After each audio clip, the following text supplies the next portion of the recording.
India is home to more than 225 million girls. Each of them has a dream, a hope for the future. But before we talk of our vision for the future of India's girls, let's look at their journey so far.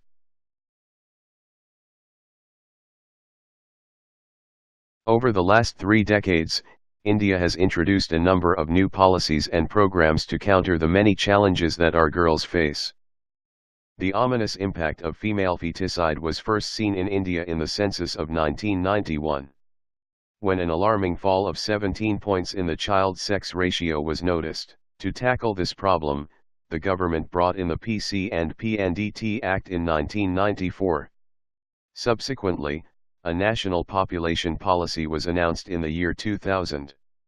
That included provisions for encouraging the birth of girls, by associating a monetary value to it.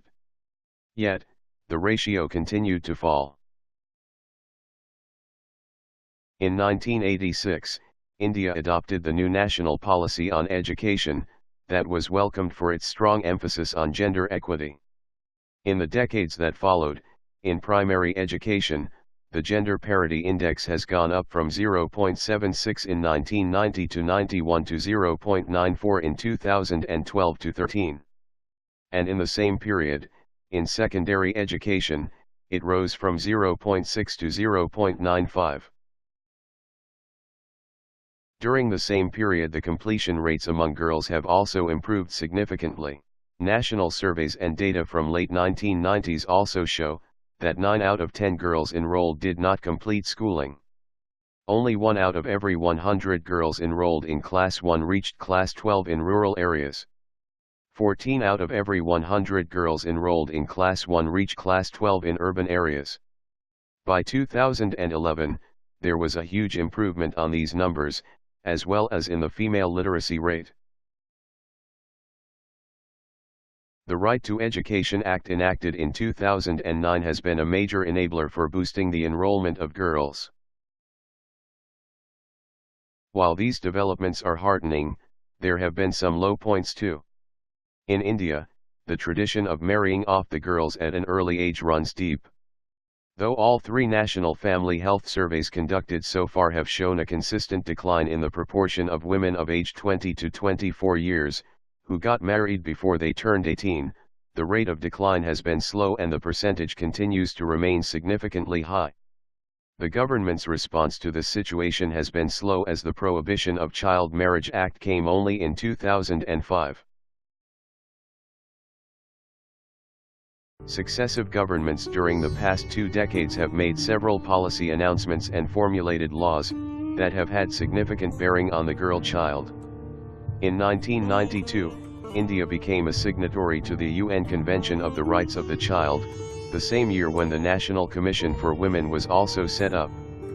In 1993, India ratified the Convention on Elimination of All Forms of Discrimination Against Women. In the same year, a national nutrition policy focusing on adolescents and particularly girls was also introduced. The Commission for Protection of Child Rights Act, 2005, laid the foundation for the NCPCR form 2 years later. The 11th Five-Year Plan ushered in the concept of the capability approach in 2007. In the backdrop of increasing sexual violence against girls, the introduction of Integrated Child Protection Scheme in 2009-10, and the enactment of Protection of Children from Sexual Offences Act of 2012 assume significance. Another important legislation in recent years has been the Criminal Law Amendment of 2013. The National Policy for Children announced in 2013 expresses the state's commitment to secure the right of the girl child to life, survival, health, and nutrition, a special focus on adolescent girls and respect for the views of the girl child, within the family, community, schools and at different levels of governance.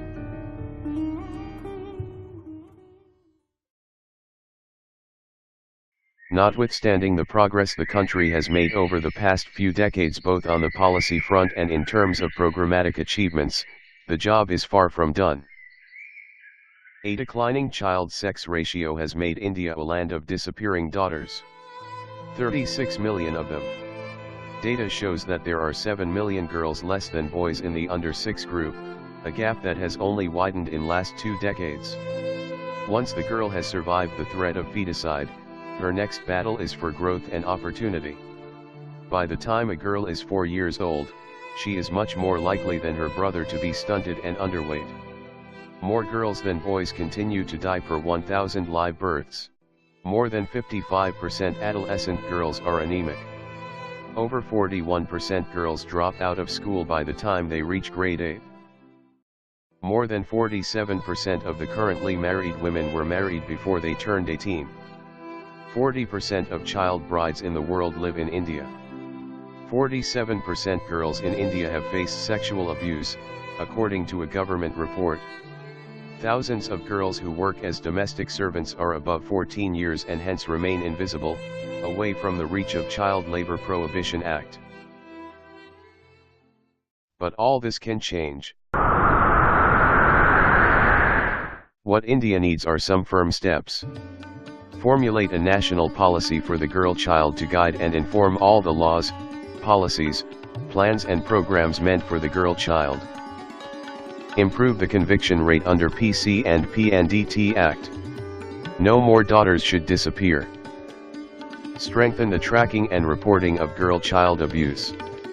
Protect our girls, at home, on the way to schools, in institutions, and, in times of conflict. Make the punishment for crimes perpetrated by staff in child care institutions more stringent. Involve the school management committees in ensuring safety of girls. Ensure that girls turn 18 before we send them off to their husband's house. Promote the use of tools such as Childline to send alerts to prevent child marriages. They have the potential. All they need is an open sky. Let's give our girls the wings to fly.